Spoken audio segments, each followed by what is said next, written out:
अतुल और अविनाश दोनों कोटा आए। अतुल सेलेक्ट हुआ, अविनाश नहीं हुआ। दोनों रोज क्लास आते थे, रोज कमरे पर बैठकर बराबर पढ़ते थे, पर अतुल सेलेक्ट हुआ, अतुल के ज्यादा नंबर आए, अविनाश के नहीं आए।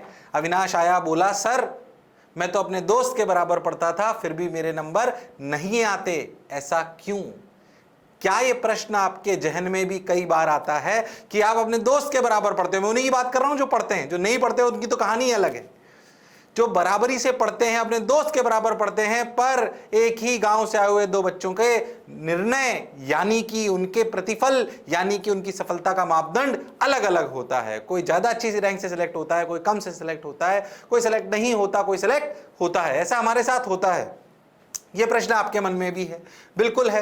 मैं हमेशा बच्चों से कहता हूं कि अगर आपको कंपेयर करना है तो आप सिर्फ आर्स को कंपेयर करते हो कि वो भी रोज 8 घंटे पढ़ता था, वो भी रोज क्लास जाता था, मैं भी रोज क्लास जाता हूं, वो भी 8 घंटे पढ़ता था, मैं भी 8 घंटे पढ़ता हूं, पर फिर भी हमारे नंबर अलग अलग आए। यह हमारी क्षमताओं का परिचय भी है, क्योंकि हम गलत बात को सोचकर दुखी हो रहे हैं। हम सिर्फ कंपेयर कर रहे हैं नंबर ऑफ आवर्स। यह सिर्फ एक कंपैरिजन है हार्ड वर्क का।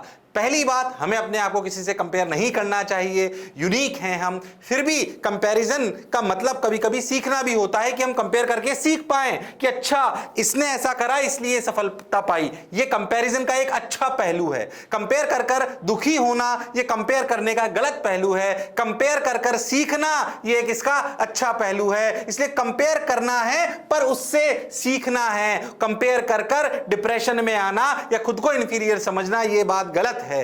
अगर कंपेयर करना ही अपने दोस्त से जिसने सफलता पाई या जिसके नंबर ज्यादा आ रहे हैं, तो सिर्फ और सिर्फ जो मैक्सिमम बच्चे गलती करते हैं वो क्या है, वो सिर्फ और सिर्फ आवर्स को कंपेयर करते हैं कि वो भी 7 घंटे पढ़ता है, मैं भी 7 घंटे पढ़ता हूं, फिर भी नंबर अलग हैं, क्योंकि सिर्फ आप कंपेयर कर रहे हो हार्ड वर्क को। अगर मैं एग्जामिनेशन की बात करूं तो कंपैरिजन के 3 मेजर मापदंड हैं।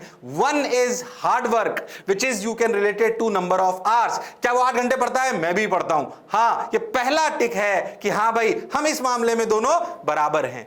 दूसरा है स्मार्ट वर्क। कैसा वर्क? Smart work. अच्छा सर, स्मार्ट वर्क मतलब क्या मेरी स्पीड उसके बराबर है? क्या मेरी एक्यूरेसी उसके बराबर है? स्पीड कैसे बढ़ाएं, एक्यूरेसी कैसे बढ़ाएं, प्रश्न कैसे पढ़ने चाहिए, कब पढ़ने चाहिए, क्या करने चाहिए? इन पे बहुत छोटे छोटे वीडियोस मैंने बना रखे हैं, उन्हें जरूर देखिए। 8-8 10-10 मिनट के वीडियोस बना रहे हैं ताकि आपका रिटेंशन बना रहे। नीचे लिंक भी होंगे, उन्हें जरूर देखिए। अच्छी बात सर, बिल्कुल सही।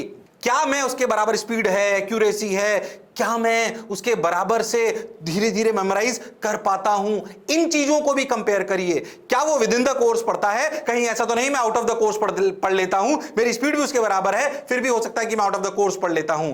ये सब निशानियां हैं स्मार्ट वर्क की। ये स्मार्ट वर्क में बहुत सारे पैरामीटर है जिन पे बहुत कुछ सीख है। आज मैं सिर्फ बात कर रहा हूं कंपैरिजन कैसे करना चाहिए दोस्त की पढ़ाई से। इन दोनों को मिलाकर मैं आपको यह बात जरूर बोलूंगा कि कंपेयर करिए नॉट आवर्स, कंपेयर करिए वर्क। हो सकता है आपका दोस्त आपके बराबर 8 घंटे पढ़ता हो, पर सोच के देखो आपकी स्पीड हो 10 क्वेश्चंस पर आवर और उसकी स्पीड हो 20 क्वेश्चंस पर आवर, तो आपको लग रहा है कि आप उसके बराबर मेहनत कर रहे हो, पर सोच के देखो वो रोज एक दिन आपसे आगे हो रहा है। इसलिए कंपैरिजन वहां पे भी करिए, उस अपनी कमी को सुधारने का प्रयास करिए। और रे हां सर, यानी कि कंपेयर क्या करना है? नंबर ऑफ आवर्स की वर्क। वर्क कैसे कैलकुलेट करेंगे? Number of hours into speed, और उसका एक मापदंड है क्या? एक्यूरेसी भी। क्या वो कितने सवाल सही कर पा रहा है, क्या मैं भी उतने सही कर पा रहा हूं? पर ये धीरे धीरे आगे आते जाएंगे। तो पहली बात, कंपैरिजन सिर्फ हार्ड वर्क में नहीं, स्मार्ट वर्क में भी है। एक और तीसरा इंपॉर्टेंट पैरामीटर है जो आपकी हो सकता है कई बच्चे स्पीड भी बराबर हो, एक्यूरेसी भी बराबर हो, पढ़ते भी बराबर हो, विद इन द कोर्स भी पढ़ते हो, फिर भी रिजल्ट अलग अलग आए। ये रिजल्ट आने का जो अंतर है वो अंतर लाता है आपका तीसरा पहलू, यानी कि तीसरा पिलर रिजल्ट का, एटीट्यूड। क्या आप एग्जामिनेशन में डर तो नहीं जाते? आपको एंजाइटी तो नहीं होती? आप अच्छे बच्चों को देखकर आपको इन्फिनिटी तो महसूस नहीं होती? आप खुश रहते हैं कि नहीं रहते हैं? आप अपने आसपास वालों से अच्छा व्यवहार रखते हैं कि नहीं रखते हैं? क्योंकि आप अच्छा व्यवहार रखोगे तो वो भी आपके साथ अच्छा व्यवहार रखेंगे और आपको एक फील गुड फैक्टर की फीलिंग आएगी। यस सर, मतलब आपका एटीट्यूड विल ऑल्सो, आपका जो एटीट्यूड है वो आपके रिजल्ट्स को डिराइव करेगा। यस सर, बोलो क्लियर है एकदम? अरे यस और नो? हाँ सर। अब कंपेयर जब भी करना है इन तीनों पैरामीटर पे अपने को कंपेयर करना है। क्या मैं उतना स्मार्टली वर्क कर रहा हूं? क्या मैं उसके बराबर हार्ड वर्क कर रहा हूं?